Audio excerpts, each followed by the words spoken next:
bienvenue dans cette nouvelle vidéo. Alors si on se connaît pas encore, moi c'est Maëlys, j'ai 25 ans. J'ai vécu 2 ans aux États-Unis à côté de New York, à Philadelphie précisément. Et je m'apprête à vivre au Canada, à Toronto. Voilà, alors je peux suivre mes aventures sur Instagram, TikTok et cette chaîne YouTube. N'hésite pas à t'abonner, ça me fera plaisir. Et aussi sur mon blog travelwithmaelys.com. Voilà.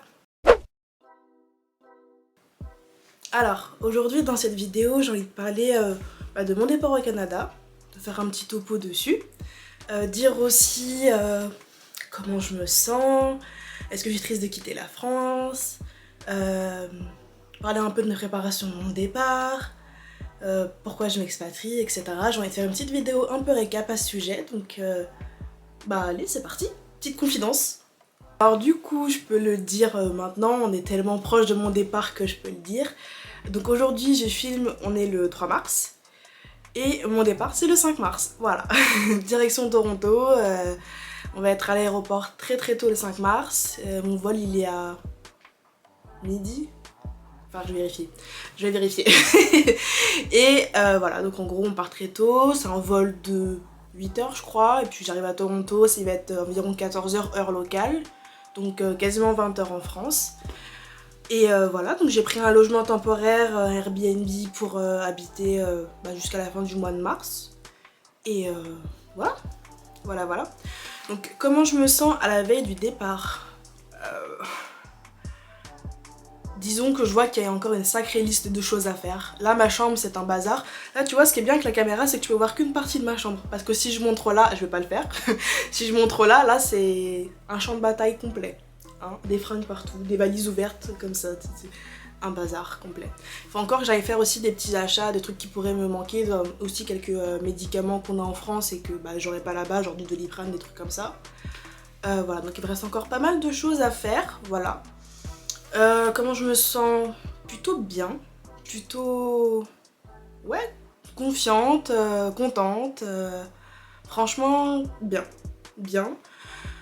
Un petit peu stressée, mais légèrement, mais c'est normal, ça. Même si je me suis déjà expatriée une fois et en Amérique du Nord, ça reste quand même un nouveau pays. Voilà, ça reste quand même une nouvelle vie, des nouveaux papiers.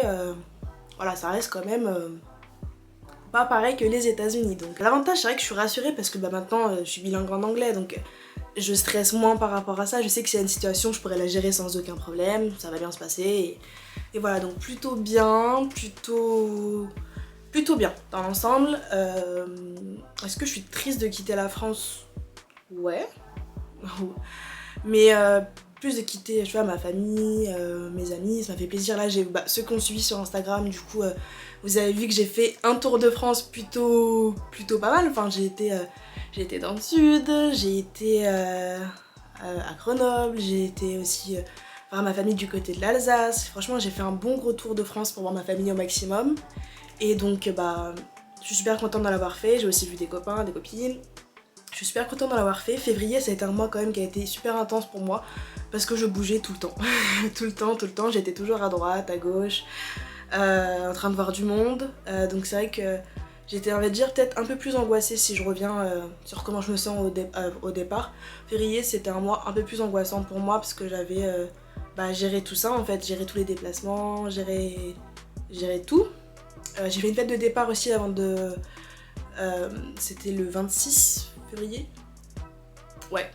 Voilà, donc j'avais toute ma famille chez moi, donc c'est pareil, il fallait que je gère tout ça. Donc février, c'était un mois qui a été plus dur pour moi, qui a été fatigant. Honnêtement, le mois de février, je l'ai fini, j'étais cuite, je l'ai crevé.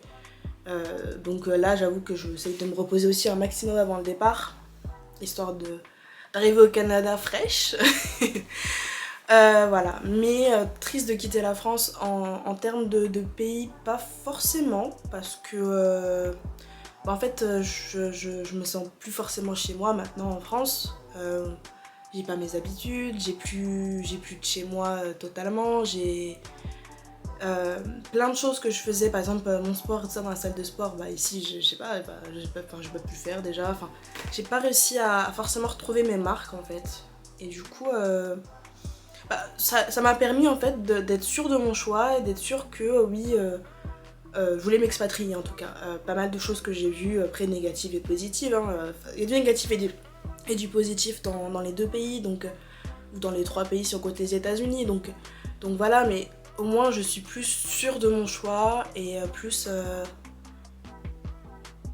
comment dire ça?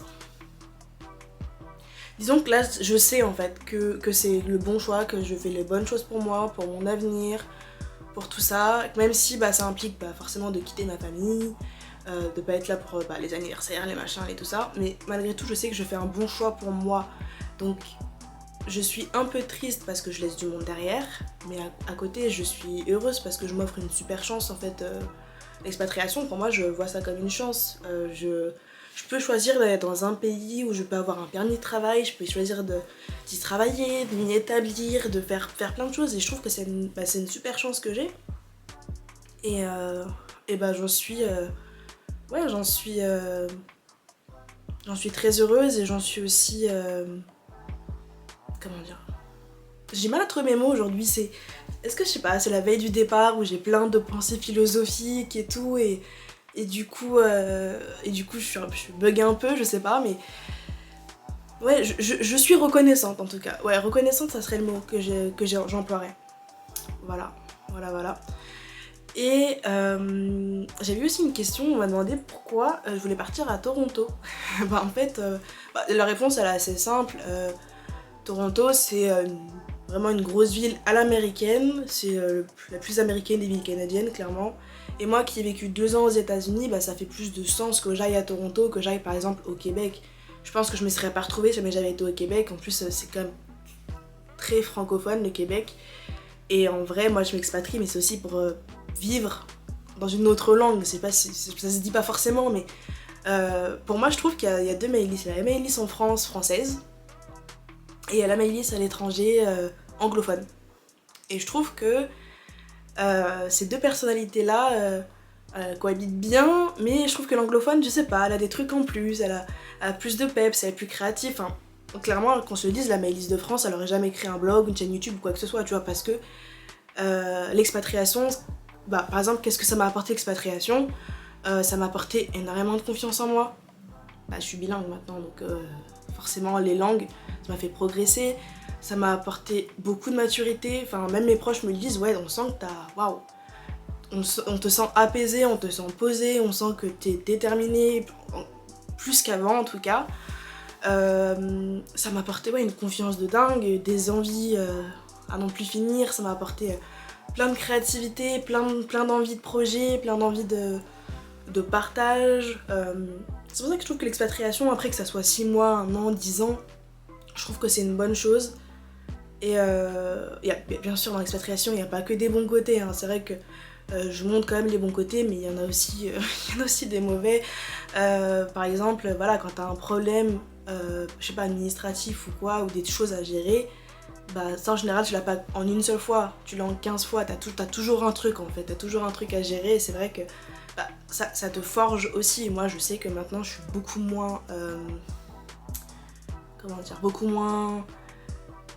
Je porte moins attention aux petits détails parce que je sais que j'ai tellement d'autres détails à gérer importants que voilà, je laisse plus facilement couler les choses et que voilà. Petite parenthèse du coup sur ce que ça m'a apporté l'expatriation, mais c'est important parce que on me le demande, pourquoi tu veux t'expatrier de nouveau? Enfin, t'es rentrée des États-Unis, je suis rentrée le 20 décembre, donc je suis rentrée il y a 2 mois et demi, pourquoi tu veux repartir? Mais parce que tout ça, parce que aussi des tonnes de raisons, des fois que j'explique pas, juste je me sens bien, je me sens à l'aise, je sais que je peux le faire, donc je me dis pourquoi pas. Je dis pas que je vivrai toute ma vie à l'étranger, mais c'est vrai que tant que je peux le faire, autant y aller quoi. Voilà, pour simplifier, je dirais juste que ça m'enrichit. Ça m'enrichit au quotidien de vivre ces expériences d'expatriation. Et c'est pour ça que je le fais. Et c'est pour ça aussi que j'essaye d'aider, que ça soit en message sur Instagram ou via mon blog, etc. Où je parle beaucoup du VIE. Donc le VIE, c'est le Volontariat International en Entreprise. C'est le contrat que j'ai fait quand j'étais aux États-Unis. J'essaye d'en parler énormément parce que ça peut donner des chances à d'autres personnes. Là, le contrat avec lequel je pars, c'est un permis de travail. Ça s'appelle un permis de vacances-travail, une PVT. L'autre question qui revient souvent, me posait souvent, c'est où j'en suis dans mes démarches, c'est normal. J'avais fait une petite vidéo explicative sur mon Instagram il y a 10 jours, 15 jours, je sais plus. où je disais voilà que je passe des entretiens, etc. d'embauche, j'en passe toujours. Je continue à postuler tous les jours, on sait jamais. Ouais, voilà, on va dire que y a eu des postes qu'on m'a proposé que j'ai refusé parce que des fois le salaire ça collait pas trop. Voilà. Il y a aussi des postes où j'ai été refusée. Bon, c'est comme ça, c'est la vie. Il y a toujours des gens plus expérimentés ou autres que moi. Hein. Donc voilà, je passe des entretiens. Je me renseigne un maximum par rapport aussi au quartier où habiter, où est-ce que j'aimerais bien habiter, les prix, etc. Mais bon, ça pour que je prenne mon appartement, il faudra que j'ai mon travail d'abord. Donc ça rajoute un petit stress, on va dire, le fait qu'il faut que pour avoir mon appartement, etc. c'est plus, enfin ça sera mieux en tout cas, plus facile pour moi si j'ai un travail. Donc on va dire que c'est un petit stress supplémentaire, mais c'est... voilà. Après, il y a pas mal de démarches que je vais faire sur place, mais sinon j'ai déjà mon assurance. Parce qu'il faut que tu sois assuré pour partir en PVT. Donc, moi je pars avec Chapka Assurance. Je vais vous en parler plus prochainement dans un article détaillé, mais je peux en reparler là aussi s'il y a des questions. Et donc voilà, ils m'ont assuré pendant les 2 ans de mon PVT au Canada, et puis ils prennent énormément de trucs en charge, et voilà, je suis contente d'avoir pris cette assurance. Donc voilà, j'ai à peu près tout géré. J'ai fait une to-do list longue comme le bras. Franchement, j'ai plutôt bien géré mes trucs, que ça soit, je vais faire pas mal de choses aussi liées à mon retour des États-Unis. J'avais pas mal de papiers à faire, etc. etc. Franchement, je trouve que j'ai bien géré mon retour. Je restais à faire tous les rendez-vous médicaux que je devais faire. Ça, franchement, bravo, parce que c'était pas gagné. Je devais faire 15 000 trucs et c'était pas gagné, clairement. C'est important, voilà, de faire des petits checks avant que tu partes quand même, histoire d'être sûr que... même si bon, je suis en bonne santé, mais on sait jamais. Globalement, on va dire que je suis prête à partir. J'ai super hâte de partager cette aventure avec vous. Que ça soit le côté expatriation, mon installation, etc. J'ai trop hâte de partager ça avec vous. Mais aussi mes voyages, donc mes voyages au Canada. Aussi très sûrement aux États-Unis, on va être juste à côté, donc je pense que je retournerai aux États-Unis, au moins à New York, ça c'est sûr et certain, même Philadelphie d'ailleurs. Très sûr. Après quand, ça va être la question. J'ai aussi envie de faire d'autres voyages cette année, j'ai envie d'aller au Mexique par exemple. Donc voilà, j'ai trop hâte de vous emmener avec moi dans ces aventures. Donc pour suivre tout ça, abonne-toi. Voilà. Allez, bisous, on se retrouve au Canada.